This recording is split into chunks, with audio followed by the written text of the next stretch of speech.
Weekend వచ్చేసింది, ఎటు వెళ్ళాలి అని సెర్చ్ చేస్తుండగా దొరికిన అద్భుతమైన టెంపుల్ ఇదండి. అదేనండో మన కమల్ధామ్ టెంపుల్. ఈజీగా చెప్పుకోవాలనుకుంటే లోటస్ టెంపుల్ అని కూడా చెప్పొచ్చు.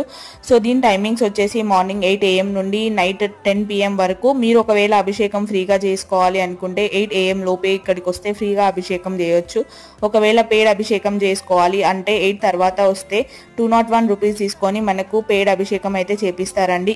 ఇక్కడ కమలపూ ఆకారంలో ఉంటుంది కాబట్టి కమల్ధామ్ టెంపుల్ అని పేరు అయితే వచ్చిందండి. ఇది ఒక టెంపుల్ మాత్రమే కాదండి, ఇది ఒక గురుకులం కూడా. ఇక్కడ శివుడు మనకు లింగాకారంలో దర్శనమిస్తాడు. అండ్ ఈ లింగ రూపంలో ఉన్న శివుడు పురుషోత్తంబాయ్ అనే వ్యక్తికి నర్మదా నది తీరాన దొరికింది. ఆ తర్వాత దీనిని గురుకుల పాఠశాల వాళ్ళు మెయింటైన్ చేస్తున్నారు ఈ టెంపుల్ ని. ఈ గుడి చుట్టూ కూడా మనకు చాలా దేవతలు అయితే ఉంటారు. అండ్ అలాగే ఇక్కడ ఒక ఫుడ్ కోర్ట్ కూడా ఉంటుందండి, కావాలంటే తినొచ్చు. అండ్ అలాగే ఒక పార్క్ కూడా ఉంటుంది, దాని కాస్ట్ వచ్చేసి 20 రూపీస్. ఇంకా డీటెయిల్ గా వీడియో చూడాలనుకుంటే కింద లింక్ ఉంటుంది.